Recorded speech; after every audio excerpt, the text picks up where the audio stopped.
Yang pertama ada berdoa adalah mengawali doa dengan pujian kepada Allah dan bersalawat kepada Nabi SAW, kemudian menutup doa dengannya juga.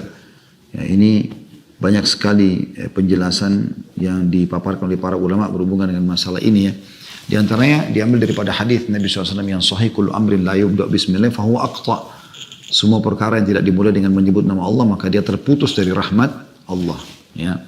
Jadi terputus dari rahmat Allah. Begitu juga dengan ada pernah sahabat masuk masjid kemudian tiba-tiba dia langsung mengatakan Allahumma gfirli, ya Allah maafkanlah aku.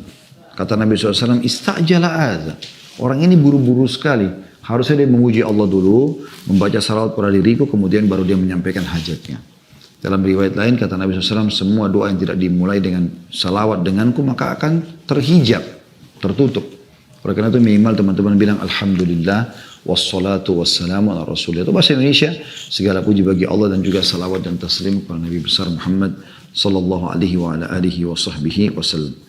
Yang kedua, agar doa Anda dikabulkan terutama tentu kita semua sepakat kita akan sangat butuh doa justru pada saat kita sedang terhimpit.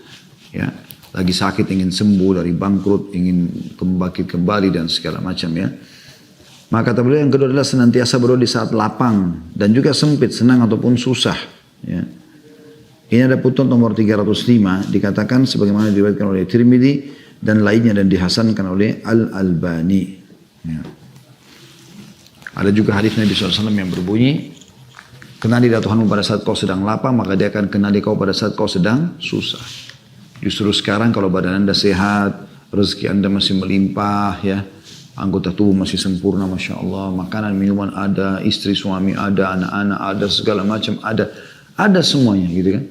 Maka di saat ini kalau Anda berdoa kepada Allah SWT, justru di saat nanti kita lapang, Allah akan mudahkan diijabahnya doa kita. Yang ketiga tidak berdoa memohon agar keburukan menimpa keluarga, harta, anak-anak, dan juga diri sendiri. Sebagaimana diriwayatkan oleh Imam Muslim. Kata Nabi SAW, jangan kalian mendoakan keburukan buat diri kalian, keluarga kalian dan harta kalian. Karena bisa saja malaikat lewat lalu mengaminkan, maka dikabulkanlah. Jadi jangan pernah membahasakan bahasa-bahasa yang bisa menjadi doa buruk buat diri kita sendiri. Misalnya orang lihat dirinya di kaca, kok saya jelek ya, kok mata saya begini ya, kok saya begini, oh saya sudah terlalu kelihatan tua dan segala macam. Ini bahasa-bahasa tidak perlu diucapkan. Lebih baik kita mengatakan Masya Allah, Allah masih berikan saya ketampanan, kecantikan, kulit yang sehat, rambut yang subur dan seterusnya. Ya. Kemudian yang keempat merendahkan suara ketika berdoa antara berbisik dan jahar atau terdengar. Sebagaimana disebutkan dalam riwayat dalam tafsir surah Al-A'raf ayat 205. Juga hadis riwayat Bukhari Muslim. Tadi sudah kita bacakan Al-A'raf itu ya. Kita disuruh berdoa kepada Allah Subhanahu wa taala dalam kondisi merendah, rasa takut, mengecilkan suara, tidak teriak-teriak. Jadi pernah ada sahabat mereka di Khaybar pada saat melihat orang-orang Yahudi di Khaybar dan mereka tahu Allah telah turunkan janjinya untuk Nabi Muhammad sallallahu alaihi wasallam bahwasanya Khaybar akan ditembus gitu kan. Maka mereka pun bertakbir Allahu Akbar para sahabat gitu. Kata Nabi SAW, kecilkan suara kalian. Karena yang sedang kalian panggil bukan zat yang tuli. Sudah dengar apa yang kalian minta gitu. Jadi harusnya kita mengatur dada suara kita gitu. Kemudian yang kelima merendahkan dan menghinakan diri di hadapan Allah pada saat berdoa. Sebagaimana disebutkan dalam surah Al-An'am, ya, surah nomor 6, ayatnya 42 sama 63. Juga Al-A'raf 205. Ini menjelaskan tentang masalah kita dianjurkan untuk merendah ya, pada saat berdoa kepada Allah SWT. Yang keenam memelas atau merengek kepada Allah dalam berdoa dan memohon. Sebagaimana hadis riwayat Tirmidzi dan disahihkan oleh Albani. Ya. Jadi kita harus betul-betul merengek, memohon. Ya, karena Allah tidak akan terima doa yang dari hati yang lalai, hanya seperti rutinitas saja. Yang ketujuh bertawassul kepada Allah dengan tawassul yang disyariatkan. Ya. Dan makna tawassul maksudnya mencari amal-amal soleh yang bisa kita sebutkan. Kemudian kita berharap dengan menyebutkan amal soleh itu kepada Allah bukan pada manusia. Maka bisa doa kita diterima. Mungkin Anda sudah tidak asing dengan kisah masyhur 3 orang yang kata Nabi SAW keluar jalan, kemudian mereka kehujanan, lalu mereka masuk dalam gua, lalu ada batu yang jatuh dari atas gunung menutupi gua, mereka tidak bisa keluar. Maka tiga-tiganya bertawassul dengan amal solehnya. Yang satu mengatakan, ya Allah, saya punya orang tua yang saya berbakti pada keduanya. Setiap malam saya pulang dari gembalan kambing saya atau unta saya perahkan susu lalu saya minumkan di tangan mereka. Kemudian baru saya tidur dan saya berikan minum kepada keluarga saya, gitu kan, maksudnya istri dan anaknya. Namun satu waktu saya pernah pulang, kemudian saya temukan ternyata ya, orang tua saya sudah tidur, maka saya pun memegang susu tersebut sampai pagi hari tanpa mereka tahu kalau saya sedang memegangnya. Maka setelah itu pun ya mereka aku berikan. Nah, setelah diberikan susu tadi, gitu kan, tanpa diberitahukan oleh si anak tadi, saya berdiri dari malam loh, ini ayah ibu nunggu anda, gitu kan. Dia tidak bilang itu, kata dia, ya Allah, kalau seandainya amal itu baik, benar, ikhlas karenamu, terimalah. Maka terpecah batu tersebut, tapi mereka belum bisa keluar. Yang satu lagi berzina atau mengajak seseorang wanita berzina, dan dia suka sekali wanita ini karena dia kagum dengan fisiknya, warna kulitnya dan segala macam. Perempuan ini setiap diajak zina selalu nolak. Satu waktu perempuan itu terhimpit. Mereka atau perempuan ini tidak punya lagi biaya untuk hidupi orang tuanya yang sedang sakit, maka dia pun datang kepada si laki-laki ini lalu memohon. Laki-laki itu memberikan syarat, saya akan bantu kamu tapi dengan syarat kau serahkan dirimu. Maka di awal dia nolak, tapi setelah itu dia pulang makin susah hidupnya. Dia kembali lagi lalu dia serahkan dirinya.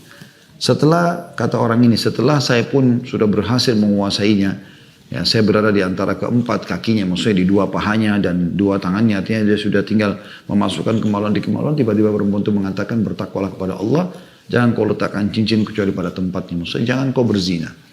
Maka tiba-tiba dia pun meninggalkan. Kata dia, Allah, kalau seandainya saya tinggalkan wanita itu yang tadi cantik menurut saya, yang saya sudah kuasai dia, meninggalkan karena kamu ya Allah, maka keluarkan kami dari gua ini. Maka pecahlah batu tersebut, tapi dia belum bisa keluar. Mereka belum bisa keluar. Yang ketiga mengatakan, karena 3 orang tadi terkurung di gua. Yang ketiga mengatakan, saya Allah memiliki seorang pegawai yang dia bekerja sama saya, tapi sekian lama dia nggak ambil gajinya, lalu kemudian tiba-tiba dia pergi.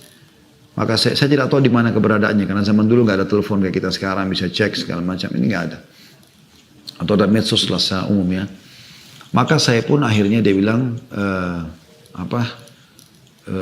mencoba mengelola gaji dia sehingga menjadi penuhlah sebuah lembah dengan hewan-hewan ternak. Satu waktu dia datang lalu dia mengatakan, wahai tuan, jadi pegawainya mengatakan pada dia, bertakwalah kepada Allah, dulu saya pernah punya hak beberapa waktu yang kau tidak berikan kepada saya, gitu. Yang kau tidak berikan kepada saya. Bisa nggak saya minta kembali? Kata dia, apa kau lihat lembah itu?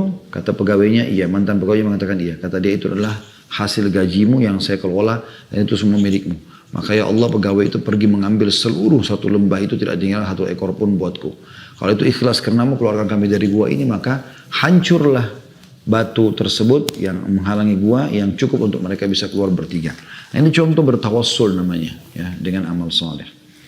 Di sini dituliskan oleh beliau di poin ke-7, bertawassul kepada Allah dengan tawassul yang disyariatkan.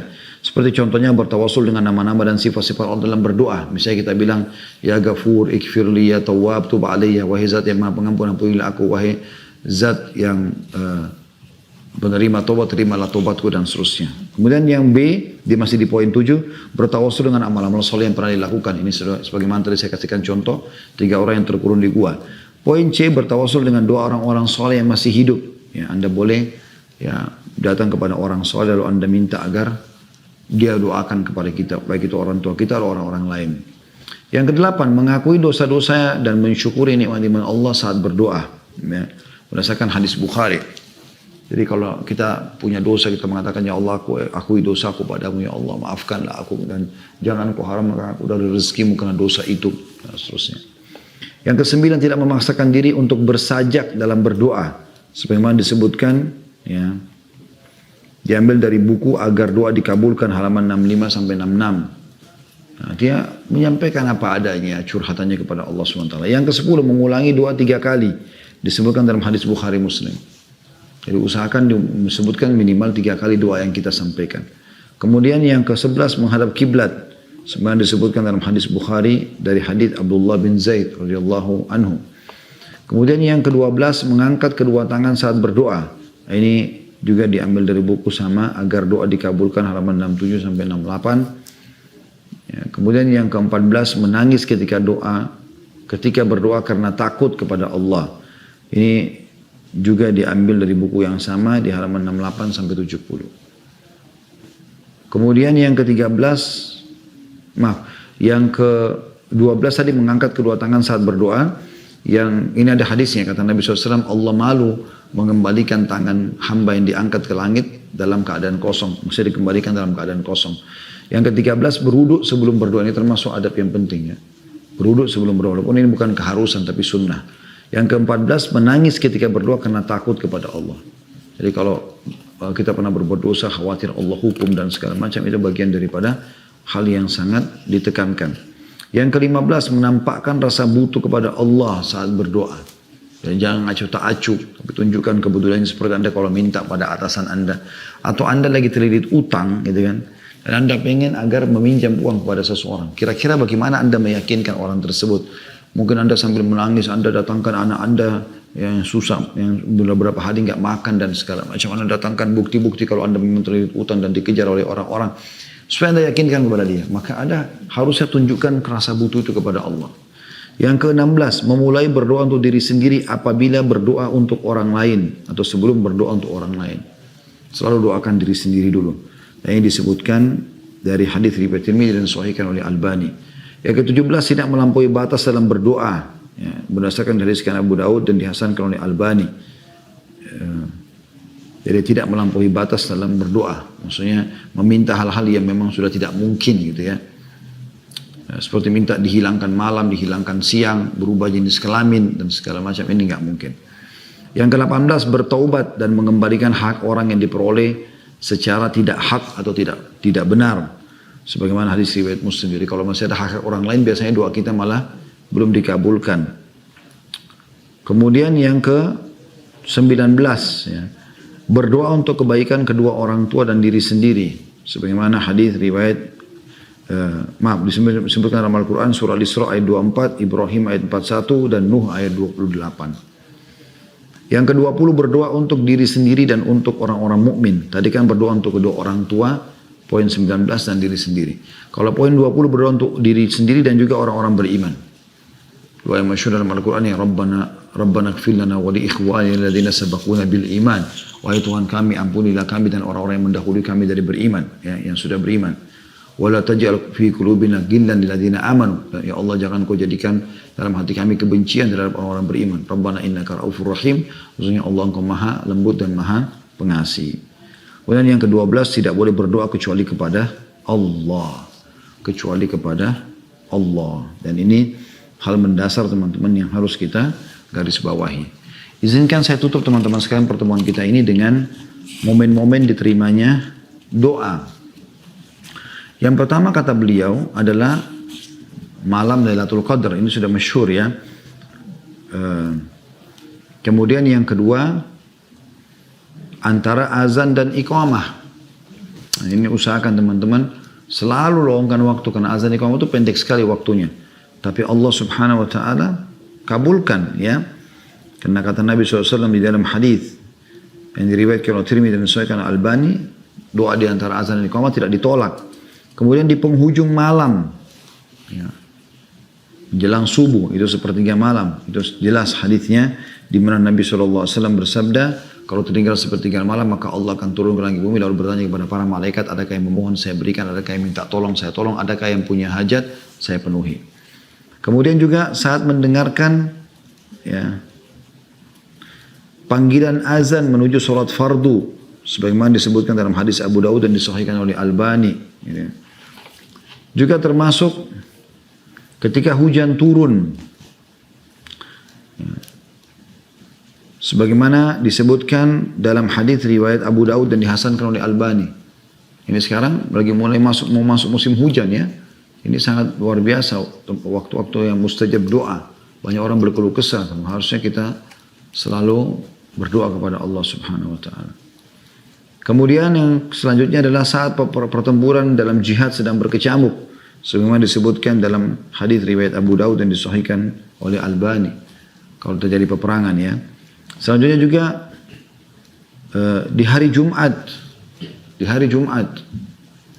Ya, khilaf di antara ulama, tapi ada dua pendapat mengatakan yang pada saat khatib di atas mimbar sampai diiqamahkan sholat, makanya di khutbah kedua selalu khatib berdoa.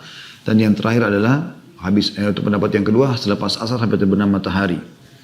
Kemudian ketika minum air zam-zam, nah bagi teman-teman yang punya zam-zam di rumah kalau masih sisa ya, subhanallah kita sekarang sudah beberapa bulan tidak umrah ya, ditutup. Insya Allah mudah-mudahan satu waktu Allah bukakan lagi buat kita semuanya. Itu juga dengan haji. Tapi bagi masih punya di rumah, zam-zam itu selalu mempengaruhi dan tidak terpengaruhi. Ya, saya beberapa kali dia cuplikan, beberapa kali diangkat dan diadakan penelitian, ternyata zam-zam itu kalau satu tetesnya dicampur dengan 1000 tetes yang lain pun maka bahkan berubah menjadi zam-zam juga. Jadi Anda sebenarnya tidak perlu kehabisan zam-zam gitu. Zam-zam yang ada di galon diisi lagi dengan air biasa kalau sudah berkurang gitu. Kemudian selanjutnya pada saat sedang sujud, ya, khilaf di antara ulama boleh pakai bahasa Indonesia atau tidak. Ya. Ini khilaf di antara ulama. Sebelumnya di sholat sunnah ini masih banyak ya pendapat ulama yang membolehkan, tapi lebih cenderung orang lebih baik ya bahasa Indonesia digunakan di luar sholat saja. Kemudian selanjutnya adalah ketika terbangun di malam hari, khususnya kalau dia membaca La ilaha illallah wahdahu la syarikalah lahul mulku wa lahul hamdu wa huwa ala kulli syai'in qadir. Tidak Tuhan yang berhak disembah kecuali Dia dan tidak ada sekutu bersamanya. Ya. Subhanallah walhamdulillah wa la ilaha illallah wallahu akbar. 4 zikir yang masyhur. Subhanallah maha suci Allah. Subhanallah walhamdulillah segala puji bagi Allah wa la ilaha illallah. Tidak Tuhan yang berhak disembah kecuali Allah. Wallahu akbar. Allah maha besar. Kemudian yang zikir terakhir adalah wala haula wala quwata illa billahil aliyil azim.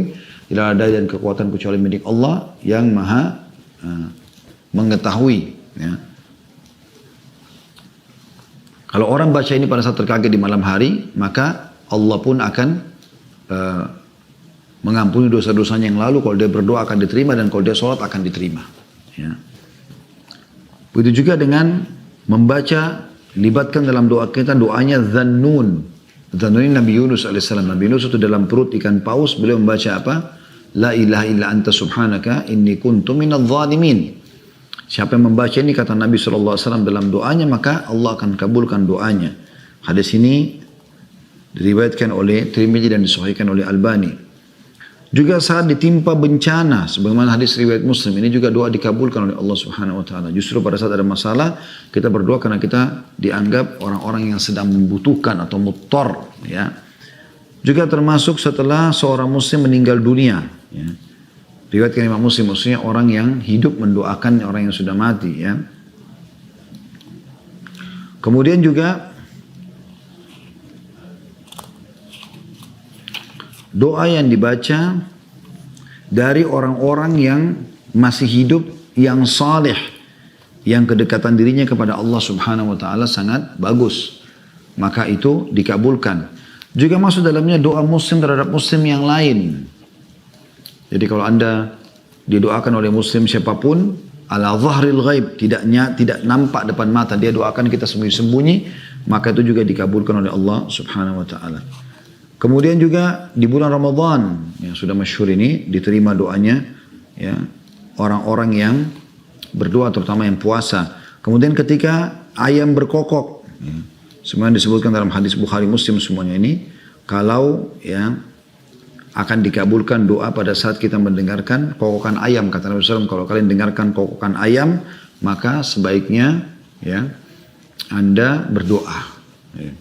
Berdoalah karena dia sedang melihat apa yang tidak melihat kalian, maksudnya melihat para malaikat gitu ya.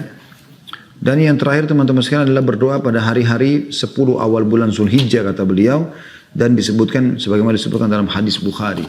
Karena hari ini adalah hari yang paling dicintai oleh Allah Subhanahu wa ta'ala. Termasuk dalamnya juga adalah hari Arafah yang tanggal 9 yang sudah masyhur ya. Itu diterimanya doa. Ya. Kemudian di Masy'aril Haram, di Muzdalifah, di Mina, di Arafah, ini semua termasuk hari-hari yang mulia untuk diterima doa kepada Allah Subhanahu wa ta'ala atau oleh Allah Subhanahu wa ta'ala.